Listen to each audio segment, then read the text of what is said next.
திராவிட முன்னேற்றக் கழகத்தின் தலைமையிலான கூட்டணியில் நாங்கள் மிகவும் உறுதிப்பாட்டோடு இருக்கிறோம் என்பதை பொறுத்து கொள்ள முடியாத, சகித்து கொள்ள முடியாத பாஜக உள்ளிட்ட சங் பரிவார்கள் இந்த அவதூறுகளை பரப்புகிறார்கள், விமர்சனங்களை பரப்புகிறார்கள், எங்களை குறிவைத்து அரசியல் செய்கிறார்கள். எப்படியாவது திமுகவுக்கும் விடுதலை சிறுத்தைகளுக்கும் இடையில் ஒரு விரிசலை ஏற்படுத்திவிட வேண்டும் என்பது அவர்களின் நோக்கமாக இருக்கிறது. ஆனால் அவர்கள் ஏமாந்து போவார்கள்.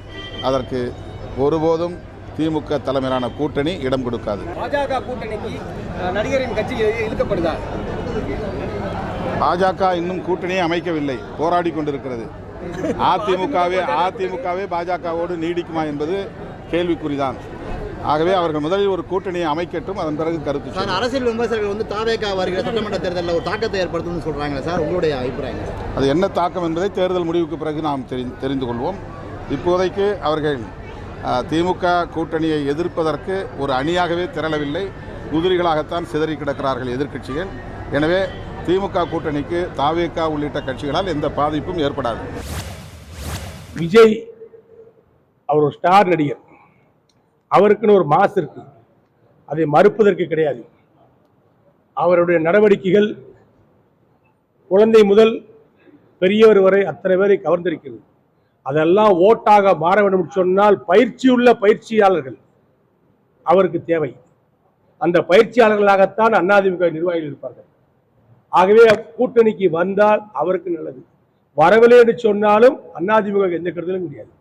அதிமுகவுடைய தலைமையில் உள்ள கூட்டணியில் விஜய் அவர்கள் வருவது என்பது அவருக்கு மிகப்பெரிய ஒரு பாதுகாப்பும், எதிர்கால அரசியலுக்கு அவர் ஒரு பாதுகாப்பாகவும் நிச்சயமாக அமையும். அதுதான் அவருக்கு நல்லது. அவர் அதை நல்ல முடிவு எடுப்பார் என்று நான் நினைக்கிறேன். அதற்காக நான் அழைக்கவில்லை, வந்தால் வரவேற்போம். ஒன்றிய அரசு மட்டும் இதெல்லாம் சரியாக கொண்டு வருதா? ஏதாவது நான் எழுப்புறது ஒரு ஓரத்திலிருந்து எளிய மகனால நீ கடத்தி விட்டுட்டு போற, நீ பணம் செல்லாதுன்னு ஒரு நிலைப்பாட்டு எடுத்தில, அதில் வென்றிருக்கியா?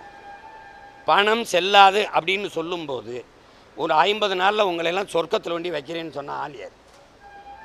செத்து போய் பல ஆயிரம் பேர் சொர்க்கத்துக்கு போனானே ஒழிய அவன் நரகத்துக்கு போனானா சொர்க்கத்துக்கு போனான்னு தெரியாது. ஏதாவது சாதிச்சல? நீங்கள் சொன்னது ஊழல் லஞ்சம் ஒழியும். நீங்கள் அறிவார்ந்த பெருமக்கள் என்னுடைய செவியை கேட்டுக்கொண்டிருக்க நீங்களே கேளுங்க. ஊழல் லஞ்சம் ஒழியும். நீங்கள் ஒழிஞ்சிருந்தா எதுக்கு இடி ரைடு, இன்கம் டேக்ஸ் ரைடு போடுற? பதில் இருக்கா அவன்கிட்ட? இல்லை. இந்த தீவிரவாதம் ஒழிஞ்சிரும்னா புல்வாமா மாவட்டத்திலையும் பகல்காமிலையும் தாக்குதல் எதுக்கு நடந்துச்சு? அப்போ ஒழியலை. அப்போ நீ பொய் சொல்லி ஏமாத்திட்ட. அப்போ என்ன பண்ணணும்? வருத்தம் தெரிவிக்கணும் நாட்டு மக்கள்கிட்ட.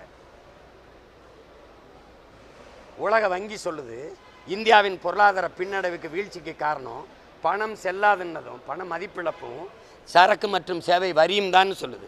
ரெண்டையும் கொண்டு வந்த பெருமக்கள் அதுக்காக வருந்துறீங்களா? சரி, ஜிஎஸ்டியை கொண்டு வந்தீங்க, பிறகு எதுக்கு உட்காந்து ஒவ்வொரு தடவையும் தேர்தல் வரும்போதெல்லாம் வரியை குறைக்கிறீங்க? எதுக்கு குறைக்கிறீங்க?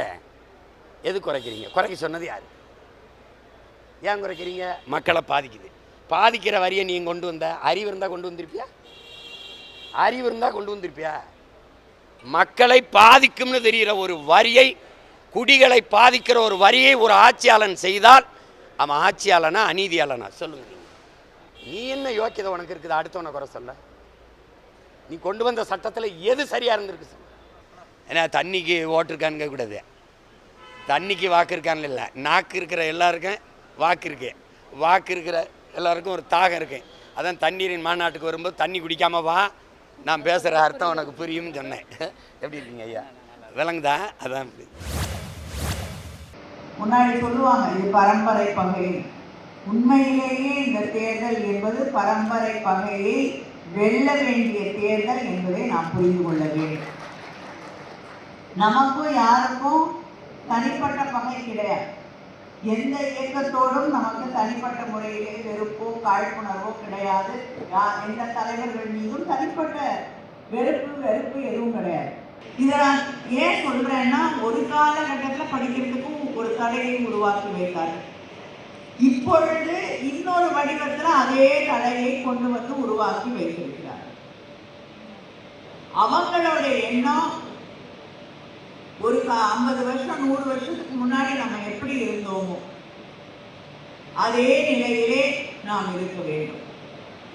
யார் அவர்களை பொறுத்தவரை உயர்ந்தவர்கள் என்று அவர்கள் நினைக்கிறார்களோ அவங்க கையில தான் ஆட்சி, பதவி, அதிகாரம், எதிர்காலம் எல்லாம் இருக்க வேண்டும். ஒவ்வொரு முறையும் நாம் எந்த அளவிற்கு ஒன்றிய அரசாங்கத்தால் பழிவாங்கப்படுகிறோம் என்பதையும் நீங்கள் புரிந்து கொண்டிருப்பீர்கள். இன்னைக்கு கேள்வி கேட்கிறீங்க, ஏன் ஒன்றிய அரசாங்கத்திட்ட கேட்கல, ஏன் இதை பண்ணல, அதை பண்ணல, நீங்க தானே கூட்டணியில் இருக்கீங்க, கேளுங்க. உங்க மாநிலம் தானே, நீங்க ஒரு காலகட்டத்திலே முதலமைச்சராக மக்கள் ஓட்டு போட்டாங்களா இல்லையான்றதை விட்டுருவோம். நான் முதலமைச்சராக இருந்தீங்கல்ல, அந்த மாநிலத்திற்காக கேட்டு வாங்குங்கள். நம்முடைய தமிழ் மக்களுடைய உரிமைகளை கேட்டு பெற்று தாருங்கள். உடனுக்குடன் செய்திகளை தெரிந்து கொள்ள சன் நியூஸ் பெல் ஐகானை கிளிக் பண்ணுங்க.